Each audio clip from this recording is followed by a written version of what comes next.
Tasty ആയിട്ടുള്ള green peas കറി തയ്യാറാക്കുന്നതിനായി കുറച്ച് green peas overnight കുതിർത്ത് വച്ചിട്ടുണ്ട്. ഇനി നമുക്ക് ഒരു തക്കാളിയും ചേർത്ത് അത് കുക്കറിൽ നന്നായി വേവിച്ചെടുക്കാവുന്നതാണ്. ഒരു ചട്ടി അടുപ്പത്ത് വെച്ച് ചൂടായി വരുമ്പോൾ അതിലേക്ക് കുറച്ച് വെളിച്ചെണ്ണ ചേർത്ത് കൊടുക്കുക. അതിനുശേഷം അതിലേക്ക് അരമുറി നാളികേരം ചിരകിയത് നമുക്ക് ചേർത്ത് കൊടുക്കാം. ഇനി ഇതിലേക്ക് 1 ടീസ്പൂൺ ചേർത്ത് കൊടുക്കുക. അതിനുശേഷം ഒരു 5-6 ചെറിയ ഉള്ളി കൂടി ഇതിലേക്ക് ചേർത്ത് കൊടുക്കുക.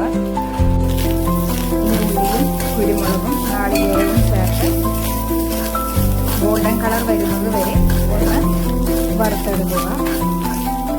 ഗോൾഡൻ കളർ വന്നു തുടങ്ങിയാൽ ഫ്ലെയിം നന്നായി കുറച്ചിട്ട് 1/4 ടീസ്പൂൺ മഞ്ഞൾപ്പൊടി,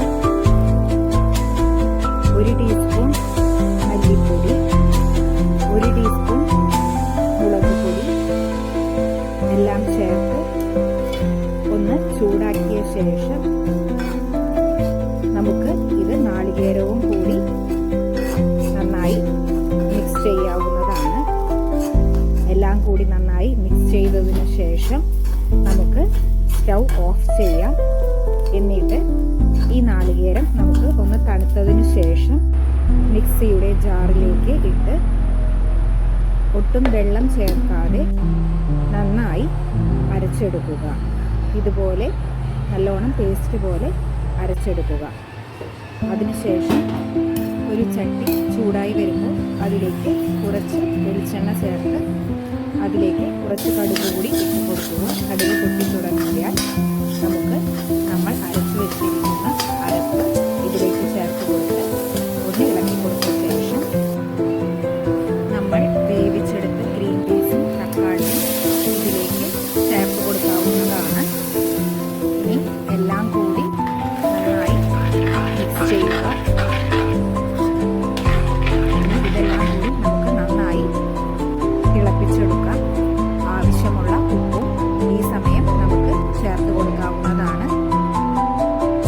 നന്നായി ഇത് തിളച്ചു വന്നാൽ നമുക്ക് സ്റ്റൗ ഓഫ് ചെയ്ത് കുറച്ച് മല്ലിയിലയും കറിവേപ്പിലയും ചേർത്ത് കൊടുക്കാവുന്നതാണ്.